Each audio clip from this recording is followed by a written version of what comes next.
మనం evil intent అనే movie గురించి చెప్పుకుందాం. స్టార్ట్ చేస్తే ఒక హాస్పిటల్లో నర్స్ని చూపిస్తారు. తన పేరు గ్వెన్. తను ఒక పేషెంట్ ఉన్న రూమ్లోకి వెళ్ళి ఆ పేషెంట్కి పెట్టిన ఆక్సిజన్ సిలిండర్ కట్టేసి పైప్ని చేతితో నొక్కేసి ఆ పేషెంట్కి ఆక్సిజన్ అందకుండా చేస్తూ చాలా ఆనందపడుతూ ఉంటుంది. ఆ తర్వాత మళ్ళీ ఏం తెలియనట్లుగా కంగారుగా బయటకు వచ్చి డాక్టర్ని పిలుస్తుంది. డాక్టర్ వచ్చి చూసేసరికి ఆ పేషెంట్ చనిపోయి ఉంటుంది. ఇంకా నర్సు హ్యాపీగా నడుచుకుంటూ వెళ్ళిపోతుంది. ఎందుకంటే తను పెద్ద సైకో అన్నమాట. కట్ చేస్తే ఒక ఇంట్లో ఒక ఫ్యామిలీని చూపిస్తారు. ఒక భార్య, భర్త, చిన్న పిల్లవాడు. తన పేరు మీరా. ఆ పిల్లవాడి కాలికి ఏదో ప్రాబ్లం ఉంటుంది. సపోర్ట్ లేకుండా నడవలేకపోతాడు. సో ఇప్పుడు అతన్ని చూసుకోవడానికి ఒక నర్సుని పెడతారు. ఆ నర్స్ ఎవరో కాదు, గ్వెన్నే. ఇప్పుడు గ్వెన్ మీరా వాళ్ళ ఇంటికి వస్తుంది. ఇంకా వాళ్ళ ఇంట్లో కొంచెం ఇబ్బంది పడుతూ ఉంటుంది. అంటే కొత్తగా వచ్చింది కదా, కానీ వాళ్ళతో బాగానే కలిసిపోతుంది. ఇంకా ఆ పిల్లవాడిని కూడా బాగానే ఆడిస్తూ ఉంటుంది. ఇంకా చాలా మంచిదానిలా బిహేవ్ చేస్తూ అసలు ఎక్కడ కొంచెం కూడా తన మీద అనుమానం రాకుండా వాళ్ళని బాగా నమ్మిస్తుంది. కట్ చేస్తే డైనింగ్ టేబుల్ దగ్గర అందరూ కూర్చొని తింటూ ఉంటారు. ఇందులో ఆ పిల్లాడు స్ట్రెచెస్ ఉన్నాయి కదా, అవి కింద పడిపోతాయి. ఇంకా గ్వెన్ లేచి ఆ స్ట్రెచెస్ కింద ఉన్న పార్ట్ ఒకటి లూజ్గా బిగించి పెడుతుంది. ఎందుకంటే సపోర్ట్ లేకపోతే ఆ పిల్లవాడు సొంతంగా నడవడానికి ట్రై చేస్తాడు కదా, అందుకే అన్నమాట. ఇంకా నెక్స్ట్ సీన్లో మీరా తన హస్బెండ్ హ్యాపీగా ఉండడం చూసి గ్వెన్ కొంచెం ఈర్ష్యపడుతూ ఉంటుంది. ఎందుకంటే మీరా హస్బెండ్ని గ్వెన్ కూడా ఇష్టపడుతూ ఉంటుంది. అందుకే వాళ్ళని అలా చూస్తే తనకి చాలా కోపం వచ్చేస్తూ ఉంటుంది. కట్ చేస్తే ఒకరోజు మీరా ఫ్రెండ్ మీరా వాళ్ళ ఇంటికి వస్తుంది. అక్కడ గ్వెన్ మీరా హస్బెండ్తోనూ ఇంకా మీరా వాళ్ళ బాబుతోనూ చాలా క్లోజ్గా ఉండడం చూసి మీరాతో, అమ్మాయిని నువ్వు త్వరగా ఇంట్లో నుంచి పంపించేయి, నాకెందుకో తన మీద కొంచెం డౌట్గా ఉంది అని చెప్తుంది. అది గ్వెన్ గోడ చోటు నుంచి వింటూ ఉంటుంది. కానీ మీరా అదేం కాదు, తను చాలా మంచిది అని చెప్తుంది తన ఫ్రెండ్తో. మీరాకి గ్వెన్ మీద ఏమీ డౌట్ రాదనమాట. వాళ్ళు మాట్లాడుకుంటూ ఉంటే మెట్ల మీద నుంచి జారి ఆ పిల్లాడు కింద పడిపోతాడు. అప్పుడు అక్కడికి మీరా వచ్చి గ్వెన్ని బాగా తిడుతుంది. ఎందుకంటే పిల్లాడు పక్కనే ఉండి తను పడిపోకుండా చూసుకోలేదు కదా, అందుకని. అప్పుడు ఆ పిల్లాడు, మమ్మీ నేనే చూసుకోలేదు, స్ట్రెచ్చర్లో ఒక పార్ట్ ఊడిపోయింది, అందుకే పడిపోయాను, ఇందులో గ్వెన్ ఆంటీ తప్పేమీ లేదు అంటాడు. ఇంకా మీరా డాక్టర్కి ఫోన్ చేసి కొత్త స్ట్రెచ్చర్ ఒకటి ఆర్డర్ పెడుతుంది. ఆ రోజు నైట్ మీరా గ్వెన్ దగ్గరికి వెళ్ళి, నేను నిన్ను తెలియక తిట్టేశాను, సారీ అని చెప్తుంది. గ్వెన్ ఏం పర్లేదు, తల్లి మనసు నాకు బాగా తెలుసు, నేను ఏమీ అనుకోలేదులే అంటుంది. ఇంకా వాళ్ళు కొంచెం సేపు అలానే మాట్లాడుకుంటూ ఉంటారు. నెక్స్ట్ డే మీరా ఒక మీటింగ్కి వెళ్తుంది. అదే మీటింగ్ అంటే మీరా కొడుక్కి కాలు బాగాలేదు కదా, అలానే ఆ మీటింగ్కి వచ్చిన వాళ్ళు పిల్లలకు కూడా ఏదో ఒక ప్రాబ్లం ఉందంట. అందుకే వీళ్ళంతా ఇలా కూర్చుని దాని మీద చర్చించుకుంటూ ఉంటారు. మీరా కూడా తన కొడుకు కాలు బాగాలేదు, అందుకే తను అందరి పిల్లల్లా ఆడుకోలేకపోతున్నాడు అని, తనను చూస్తే నాకు చాలా బాధగా ఉంది అని ఏడుస్తూ ఉంటుంది. ఇంకా అక్కడి నుంచి మీరా ఇంటికి వచ్చేసరికి గ్వెన్ ఒక ఫ్లాస్క్లో టీ రెడీ చేసి ఇస్తుంది. ఇంకా తను టీ కొంచెం తాగగానే నిద్రపోతుంది. అప్పుడే ఒక డాక్టర్ స్ట్రెచ్చర్స్ తీసుకుని మీరా ఇంటికి వస్తుంది. అక్కడ గ్వెన్ ఉంటుంది. తనతో స్ట్రెచ్చర్స్ ఇవ్వాలి, మీరాని పిలవండి అంటే తను పడుకుని ఉంది, ఇప్పుడు డిస్టర్బ్ చేయొద్దు, నాకు ఇవ్వండి స్ట్రెచ్చర్స్ అంటుంది గ్వెన్. స్ట్రెచ్చర్స్ని గ్వెన్కి ఇస్తూ, మిమ్మల్ని నేను ఎక్కడైనా చూసానా అంటుంది డౌట్గా. నిన్ను ఎక్కడో చూశాను, నాకు గుర్తు రావడం లేదు, గుర్తొస్తే నీకు చెప్తాను అంటూ వెనక్కి చూస్తూ వెళ్ళిపోతుంది. ఆ డాక్టర్కి ఏమైనా డౌట్ వచ్చిందేమో అని గ్వెన్కి డౌట్ వస్తుంది. కట్ చేస్తే ఆ రోజు నైట్ గ్వెన్ ఆ డాక్టర్ ఇంటికి వెళ్తుంది. డాక్టర్ డోర్ తీస్తుంది. మీరు నన్ను ఎక్కడ చూసారో నాకు గుర్తొచ్చింది అంటుంది గ్వెన్. అలా మాట్లాడుకుంటూ లోపలికి వెళ్ళి డాక్టర్కి ఒక ఇంజెక్షన్ చేస్తుంది. అంతే, ఇంకా ఆ డాక్టర్ చనిపోతుంది. ఇంతకీ తను ఎక్కడ చూసింది అంటే, ఫస్ట్లో ఒక పేషెంట్ని ఆక్సిజన్ పైప్ తీసేసి డాక్టర్ డాక్టర్ అని అరిస్తే ఒక డాక్టర్ వచ్చింది కదా, ఆ డాక్టర్ ఎవరో కాదు, ఈమెనే అన్నమాట. ఆ డాక్టర్ని తను ఎందుకు చంపిందంటే, ఒకవేళ గ్వెన్ ఎక్కడ చూసిందో ఆ డాక్టర్కి కానీ గుర్తు వచ్చిందంటే ఆ విషయం మీరాకి చెప్తుంది కదా, గ్వెన్ ఎంత డేంజరస్ అనే విషయం కూడా తెలిసిపోతుంది కదా మీరాకి అని, అందుకని ఆ డాక్టర్ని చంపేసింది అనమాట. ఇంకా డాక్టర్ని చంపేసి ఏమీ తెలియనట్టుగా మళ్ళీ ఇంటికి వెళ్ళిపోతుంది. నెక్స్ట్ సీన్లో మీరాకి ఒక కాల్ వస్తుంది. అది మీటింగ్లో మాట్లాడుకున్నారు కదా, అందులో డేవిడ్ అనే అతను ఫోన్ చేసి, మీ పిల్లాడికి ఉన్నట్లే మా బాబుకి కూడా ఒక ప్రాబ్లం ఉంది అని, అందుకే తనని చూసుకోవడానికి నేను ఒక నర్సుని పెట్టాను అని మాట్లాడుతూ ఉంటాడు. కానీ మీరాకి డేవిడ్ ఎవరో తెలియదు కదా, తనని ఎక్కడైనా చూసానేమో అని తన ఫోటో చూడడానికి ట్రై చేస్తే అది సరిగ్గా కనిపించదు. అసలు ఇంతకీ ఆ ఫోన్ చేసింది ఎవరో కాదు, గ్వెన్నే అనమాట. కంప్యూటర్ కాల్ చేసి ఆ అబ్బాయిలా మాట్లాడుతూ ఉంటుంది. ఎందుకంటే మీరా హస్బెండ్కి మీరా మీద డౌట్ వచ్చేలా చేసి మీరాకి డైవర్స్ ఇప్పించేయాలని గ్వెన్ ప్లాన్ అనమాట. అందుకనే అలా ఫోన్ చేసి మాట్లాడుతూ ఉంటుంది. నెక్స్ట్ డే మీరా ఫ్రెండ్ ఒక పెద్ద బ్యాగ్ లాంటిది తెస్తుంది. అది ఓపెన్ చేస్తూ ఉండగా అది తగిలి మీరా హస్బెండ్ షర్ట్ మీద ఏదో పడుతుంది. నేను ఉతుకుతా అని తన షర్ట్ తీసేసి బాత్రూంలోకి తీసుకువెళ్తుంది గ్వెన్. ఇంతలో మీరా ఫ్రెండ్ కూడా అటుగా వెళ్తూ ఉంటే గ్వెన్ బాత్రూంలో షర్ట్ని స్మెల్ చూస్తూ ఉంటుంది. ఇంకా అది చూసి మీరా ఫ్రెండ్కి కొంచెం భయం వేస్తుంది. ఇదేంటి ఇలా చేస్తుంది అని. కానీ ఆ విషయం మీరాకి చెప్పకుండా తను అక్కడి నుంచి వెళ్ళిపోతుంది. నెక్స్ట్ డే నైట్ కూడా గ్వెన్ మీరాకి డేవిడ్ లాగా ఫోన్ చేసి మాట్లాడుతూ ఉంటుంది. అలా మాట్లాడుతూనే తన ఫోన్ ఫాల్స్లో పెట్టి ఏమీ తెలియని దానిలా మీరా దగ్గరికి వచ్చి ఎవరు ఫోన్లో అని అడుగుతుంది. మీరా నా ఫ్రెండ్ అని చెప్తుంది. ఇంకా అక్కడ నుంచి మీరా హస్బెండ్ దగ్గరికి వెళ్ళి మీ వైఫ్ డైలీ ఎవరితోనో ఎక్కువగా మాట్లాడుతుంది, నాకేదో కొంచెం డౌట్గా ఉంది, మీరు జాగ్రత్తగా ఉండాలి అని చెప్తుంది. గ్వెన్ ఇదంతా ఎందుకు చేస్తుంది అంటే మీరా మీద తన హస్బెండ్కి అనుమానం కలిగించి వాళ్ళిద్దరికీ విడాకులు ఇప్పించేసి తనని మ్యారేజ్ చేసుకోవాలని గ్వెన్ ప్లాన్ అనమాట. కానీ మీరా హస్బెండ్ అటువంటిది ఏమీ ఉండదు, తను చాలా మంచిది, ఈ మధ్య చాలా ఎక్కువగా కూడా పనిచేస్తుంది, నువ్వు దీని గురించి ఏం భయపడాల్సిన అవసరం లేదు అని చెప్తాడు. ఇంకా గ్వెన్ అయితే సరే, నాకైతే నువ్వు హ్యాపీగా ఉండాలి అది చాలు అని తనకి ఒక హగ్ ఇచ్చి అక్కడి నుంచి వెళ్ళిపోతుంది. ఇంకా నెక్స్ట్ డే గ్వెన్ పొద్దున్నే వచ్చేసి ఇంటి పనులన్నీ చేసేస్తూ ఉంటుంది. మీరా వచ్చి చూసేసరికి ఇల్లంతా నీట్గా చేసేస్తుంది. ఇంకా మీరా దగ్గరికి వెళ్ళి ఈరోజు మీ ఫ్రెండ్ బర్త్డే కదా, నువ్వు మర్చిపోయావు అని నేనే తనకు నీ పేరు మీద ఫ్లవర్స్ పంపించాను అంటుంది. ఇంకా మీరా హస్బెండ్తో క్లోజ్గా ఉండడానికి ట్రై చేస్తూ ఉంటుంది. ఇంకా తను చేసే పనులన్నీ గ్వెన్నే చేస్తూ ఉంటుంది. మీరా హస్బెండ్తో ఎక్కువగా టైం స్పెండ్ చేస్తూ ఉంటుంది. తనే వైఫ్లా ఫీల్ అవుతూ ఉంటుంది.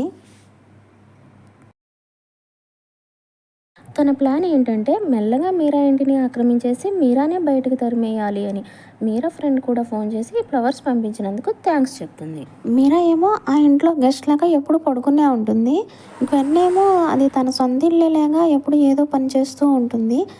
అంటే ఇంకా మెల్లమెల్లగా గ్వెన్ ఇది నా సొంత ఇల్లే అని ఫీల్ అవుతూ ఉంటుంది అనమాట. ఇంకా మీరా రోజంతా తాగిన దానిలా తిరుగుతూ ఉంటుంది. ఈ మధ్య ఎక్కడ పడితే అక్కడ కళ్ళు తిరిగి పడిపోతూ ఉంటుంది. ఇంకా తనకి నిద్ర వచ్చేసి సోఫాలో పడుకుండిపోతుంది. ఇదంతా మీరాకి ఏమీ అస్సలు అర్థం కాదు. ఒక డాక్టర్ దగ్గరికి వెళ్ళి చూపించుకోవాలి అని మళ్ళీ గ్వెన్కే చెప్తుంది. కానీ గ్వెన్ మాత్రం నేను నర్సునే కదా, నీ బ్లడ్ శాంపిల్స్ తీసుకువెళ్ళి టెస్ట్ చేయించుకుని తీసుకువస్తాను అని చెప్తుంది. ఇంకా అదే రోజు నైట్ మళ్ళీ మీరాకి డేవిడ్ నుంచి ఫోన్ వస్తుంది. ఇంకా మీరా కూడా తన బాధలు అన్నీ డేవిడ్కి చెప్తుంది. అంటే ఇవన్నీ వాళ్ళ హస్బెండ్కి చెప్తే బాధపడతాడు కదా అని వాడికి చెప్తుంది అన్నమాట. ఇంతలో మీరా హస్బెండ్ పిల్లాడు వచ్చి మనం మాట్లాడుకుందాం, డ్యాన్స్ చేద్దాం, సరదాగా చాలా రోజులు అయింది కదా అని పిలుస్తారు. కానీ తను చేద్దాం లెగుద్దాం అనుకుంటుంది. కానీ ఇంకా లెగలాక అలానే పడుకుండిపోతుంది. నెక్స్ట్ డే మార్నింగ్ మీరా ఫోన్కి అన్నోన్ నెంబర్ నుంచి ఒక మెసేజ్ వస్తుంది. ఏంటంటే డేవిడ్ ఫ్రాడ్ అని. అది మీరా హస్బెండ్ చూస్తాడు. తనకి ఏం అర్థం కాక అక్కడి నుంచి వెళ్ళిపోతాడు. మీరా లేచి చూసేసరికి గ్వెన్ ఇంటిలో సొంత మనిషిలా తిరుగుతూ తనే వైఫ్లా బిహేవ్ చేస్తూ ఇంటి పనులన్నీ చేసేస్తూ ఉంటుంది. ఇంకా మీరా కొడుకు వచ్చి ఏంటమ్మా ఎప్పుడు పడుకుని నిద్రపోతూనే ఉంటున్నావు, అప్పుడప్పుడు కొంచెం లేగు అని అక్కడి నుంచి వెళ్ళిపోతాడు. దాంతో మీరా ఇంకా బలవంతంగా లేచి రెడీ అయ్యి ఆఫీస్కి వెళ్ళిపోతుంది. అక్కడ మీరా ఫ్రెండ్తో బ్లడ్ టెస్ట్లన్నీ గ్వెన్ చేయించింది. ఏం లేదు, అంతా బాగానే ఉందంట, కొంచెం రెస్ట్ తీసుకుంటే సరిపోతుంది అంట అని చెప్తుంది. ఇంకా తన ఫ్రెండ్ నా మాట విని నువ్వు టెస్ట్లన్నీ గ్వెన్కి సంబంధించిన డాక్టర్తో కాకుండా వేరే డాక్టర్తో మళ్ళీ చెక్ చేయించుకో అని చెప్తుంది. ఎందుకంటే గ్వెన్ గురించి మీరా ఫ్రెండ్కి తెలుసు కదా. కానీ గ్వెన్ గురించి మీరాతో చెప్పినా కానీ మీరా పెద్దగా పట్టించుకోవట్లేదు కదా, తను చాలా మంచిది అని చెప్తుంది కదా, అందుకనే అన్నమాట. ఇంకా గ్వెన్ గురించి ఏమీ చెప్పకుండా నువ్వే పర్సనల్గా వెళ్ళి టెస్ట్లన్నీ చేయించుకో అని చెప్పిందనమాట.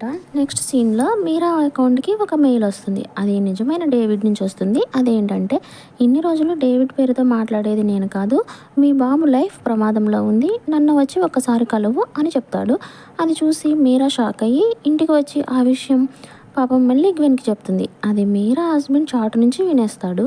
ఇంకా తనకి కూడా కొంచెం డౌట్ వస్తుంది, నన్ను కానీ మోసం చేస్తుందా అని. నెక్స్ట్ సీన్లో మీరా డేవిడ్ని కలవడానికి వెళ్తుంది. తన వెనక మీరానికి తెలియకుండా తన హస్బెండ్ కూడా వెళ్తాడు. వాళ్ళు ఒక కాఫీ షాప్లో మాట్లాడుకుంటూ ఉంటారు. నా పేరు వెబర్, నేను ఎప్పుడు మీతో మాట్లాడలేదు, నా భార్యకి బ్లడ్ క్యాన్సర్ ఉండేది, నా భార్యకి కూడా డేవిడ్ అనే పేరుతో ఒకడు ఫోన్ చేసి నీకు నొప్పి వచ్చినా బ్లడ్ వచ్చినా ఏమి వచ్చినా నాతో చెప్పు, హాస్పిటల్కి వెళ్ళొద్దు అనేవాడు. తను కూడా కొంచెం తెలివి తక్కువది, అందుకే అతను చెప్పినట్లే చేసింది, లాస్ట్కి చనిపోయింది. అని చెప్పి ఆ ఫోన్ చేసింది వీడే అని ఫోటో చూపిస్తాడు. ఆ ఫోటో మీరాకి వస్తున్న డేవిడ్ ఫోటోనే. ఇంకా మీరాకి చాలా భయం వేస్తుంది. వాళ్ళు అలా మాట్లాడుకోవడం మీరా హస్బెండ్ దూరంగా ఉండి చూస్తాడు. అతనికి ఇంకా మీరా తనని మోసం చేస్తుంది అని అనుమానం వస్తుంది. ఇంకా వాళ్ళు అక్కడి నుంచి వెళ్ళిపోతారు. వాళ్ళని అలా చూసి మీరా హస్బెండ్ చాలా ఫీల్ అవుతాడు. కట్ చేస్తే ఒకరోజు మీరా ఫ్రెండ్ మీరా ఇంటికి వస్తుంది. అక్కడ గ్వెన్ ఇంటిని శుభ్రం చేస్తూ ఉంటుంది. అది చూసి మీరా ఫ్రెండ్ ఇది దేనిల్లే అని ఫీల్ అవుతున్నట్లు ఉంది అనుకుని గ్వెన్ దగ్గరికి వెళ్ళి, చూడు నువ్వు చేసేవి అన్నీ నాకు తెలుసు, మర్యాదగా మీరా ఫ్యామిలీని వదిలేసి వెళ్ళిపో, లేకపోతే నేనే చంపేస్తాను అని కొంచెం గట్టిగానే వార్నింగ్ ఇస్తుంది. ఇంకా అలా గట్టిగా వార్నింగ్ ఇచ్చి తిరిగి బయటకు వచ్చేస్తూ ఉంటే గ్వెన్ ఏదో తీసుకుని తన తల మీద గట్టిగా కొడుతుంది. ఇంకంతే మీరా ఫ్రెండ్ కింద పడిపోతుంది. ఇంకా కింద పడిపోయిన తనని తీసుకుని గ్వెన్ కారులో కూర్చోబెట్టి తనకి ఒక ఇంజెక్షన్ చేస్తుంది. అంతే, ఇంకా మీరా ఫ్రెండ్ చనిపోతుంది. కట్ చేస్తే మీరా వంట చేయడానికి కూరగాయలు కట్ చేస్తూ ఉంటుంది. ఇంతలో మీరా వాళ్ళ బాబు వచ్చి ఏదో చెప్తే ఇంకా తనని తీసుకుని పక్కకు వెళ్తుంది. గ్వెన్ అక్కడికి వచ్చి మీరా కూరగాయలు కట్ చేయడానికి చాకు వాడింది కదా, ఆ చాకుని ఒక నాప్కిన్తో పట్టుకుని వెబర్ దగ్గరకు వస్తుంది. అక్కడ వెబర్తో గొడవపడి తనతో తెచ్చిన చాకుతో వెబర్ని పొడిచి చంపేసి చాకు అక్కడే వదిలేస్తుంది. ఇంకా ఒకసారి మీరా బ్లడ్ టెస్టులు చేయించడానికి బ్లడ్ తీసుకుంది కదా, ఆ బ్లడ్ కూడా అక్కడ వేసి వచ్చేస్తుంది. ఎందుకంటే ఆ మర్డర్ మీరా మీద వేసేయడానికి అన్నమాట. కట్ చేస్తే అదే రోజు నైట్ మీరా హస్బెండ్ ఫుల్గా తాగి తూలుతో ఇంటికి వస్తాడు. తన భార్య తనని మోసం చేస్తుందేమో అని బాధపడుతూ ఉంటాడు. ఇంకా గ్వెన్ ఫుల్గా రెడీ అయ్యి మీరా హస్బెండ్ని టెంప్ట్ చేయడానికి చూస్తుంటుంది. కానీ తను అస్సలు పట్టించుకోడు, రూమ్లోకి వెళ్ళిపోతాడు. ఎందుకంటే మీరా హస్బెండ్కి మీరా అంటే చాలా ఇష్టం అనమాట. అందుకని నెక్స్ట్ డే మార్నింగ్ మీరా నిద్రలేస్తుంది. మీరా ఫోన్కి చాలానే మెసేజ్లు వస్తాయి. అవి ఎవరు చేశారంటే మీరా ఫ్రెండ్ ఉంది కదా, తను గ్వెన్ గురించి చేసింది. ఇంకా మీరా తన ఫ్రెండ్కి ఫోన్ చేద్దామంటే ఫోన్ లిఫ్ట్ చేయదు. ఎదురుగా ప్లాస్కో చూస్తుంది. ప్లాస్కోలో టీ ఉంది కదా, దాన్ని చూసి కొంచెం డౌట్ వస్తుంది మీరాకి. అది క్లీన్ చేద్దామని మూత తీసి చూస్తే లోపల ఏదో పౌడర్లా చేతికి అంటుతూ ఉంటుంది. ఇంకా అప్పుడు అనుకుంటుంది ఇది టీలో ఏదో కలిపిస్తుంది నాకు అని. ఇదంతా చూసి మీరాకి చాలా భయం వేస్తుంది. అంటే గ్వెన్ ఇదంతా ఎందుకు చేస్తుందో మీరాకి అసలేం అర్థం కాదు. ఇంకా గ్వెన్ రూమ్కి వెళ్ళి చెక్ చేస్తుంది. అక్కడ అన్ని డ్రగ్స్, నిద్ర మాత్రలు చాలా చాలా ఉంటాయి. ఇంకా అప్పుడు అనుకుంటుంది ఇది నాకు ఇవన్నీ కలిపి టీలో కలిపి ఇచ్చేస్తుంది అని. ఆ తర్వాత గ్వెన్ ఇంటికి వస్తుంది. మీరాని చూసి ఆశ్చర్యంగా మీరు ఇంకా టీ తాగలేదా అంటుంది. మీరా నార్మల్గానే కొంచెం టైర్డ్గా ఉంది, అందుకే తాగలేదు, తర్వాత తాగుతాలే అంటుంది. గ్వెన్కి కొంచెం డౌట్ వస్తుంది. ఇంకా గ్వెన్ వెళ్ళి టీ కలుపుకొచ్చి మీరాకు తీసుకొచ్చేస్తుంది. తర్వాత గ్వెన్ పిల్లవాడిని తీసుకుని బయటకు వెళ్తుంది. ఇంకా అది బయటకు వెళ్ళిపోయాక మీరా గ్వెన్ రూమ్కి వెళ్ళి అన్నిటినీ వీడియో తీస్తుంది. మీరాకి కొంచెం భయం వేస్తుంది. ఎందుకంటే పిల్లాడిని తీసుకెళ్తుంది కదా బయటికి, ఏమైనా చేస్తుందేమోనని భయం వేస్తుంది. కానీ పిల్లాడు అసలు వినడు, తనతో వెళ్ళడానికి ఇష్టపడతాడు. గ్వెన్ రూమ్ అంతా వీడియో తీస్తుంది. ఇంకా ఆ వీడియోని తన హస్బెండ్కి పంపిస్తుంది. గ్వెన్ మీద కంప్లైంట్ ఇవ్వడానికి ఇంకా కంగారుగా పోలీస్ స్టేషన్కి బయలుదేరుతుంది. అప్పుడే గ్వెన్ మళ్ళీ ఇంటికి వచ్చేస్తుంది. అంటే గ్వెన్కి కొంచెం డౌట్ వచ్చింది కదా మీరా మీద, అందుకనే ఇంటికి వచ్చేస్తుంది అనమాట. మీరాకి అన్నీ తెలిసినా కానీ ఏం తెలియనట్లుగానే గ్వెన్తో మాట్లాడుతూ ఉంటుంది. ఎందుకంటే గ్వెన్ డేంజర్ కదా, అందుకే అనమాట. ఇంకా మీరాని గ్వెన్ తన కారు ఎక్కించుకుని బయటకు తీసుకువెళ్తుంది. మీరాకి మొత్తం తెలిసిపోయినట్లు గ్వెన్కి అర్థమైంది కదా, ఇంకా గ్వెన్ మొత్తం చెప్పేస్తుంది. ఏమనంటే నీ ఫ్యామిలీ నాకు బాగా నచ్చింది, సో నిన్ను చంపేసి నీ ప్లేస్లో నేను తీసేసుకోవాలి అనుకుంటున్నాను. అయితే నువ్వు కొంచెం కోఆపరేట్ చేస్తే నీ ఫ్రెండ్ని, ఆ డాక్టర్ని, డేవిడ్ని చంపినట్లు స్మూత్గా చంపేస్తాను, లేదంటే చాలా వైల్డ్గా చంపుతాను. చాయిస్ ఈజ్ యువర్స్ అంటుంది. మీరా హస్బెండ్ ఇంటికి వచ్చి ఆ వీడియో చూస్తాడు. ఇంకా గ్వెన్ గురించి అన్నీ తెలిసి ఇంకా మీరాని గ్వెన్ ఏం చేస్తుందో అని కంగారు పడి మీరా హస్బెండ్ కూడా పోలీసులకి ఫోన్ చేస్తాడు.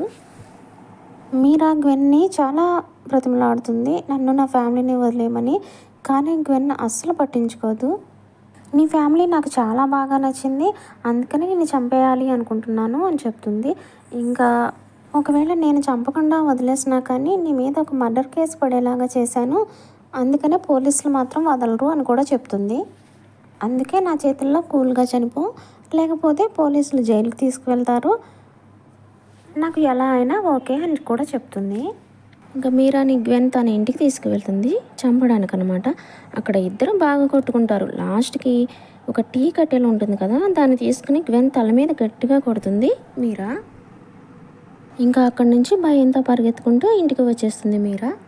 నెక్స్ట్ సీన్లో గ్వెన్ని పోలీసులు అరెస్ట్ చేస్తారు. ఇంకా మీరా ఫ్యామిలీ హ్యాపీగా ఉంటారు. అంతే, మూవీ అయిపోతుంది. మూవీ నచ్చితే please like and subscribe. Bye friends.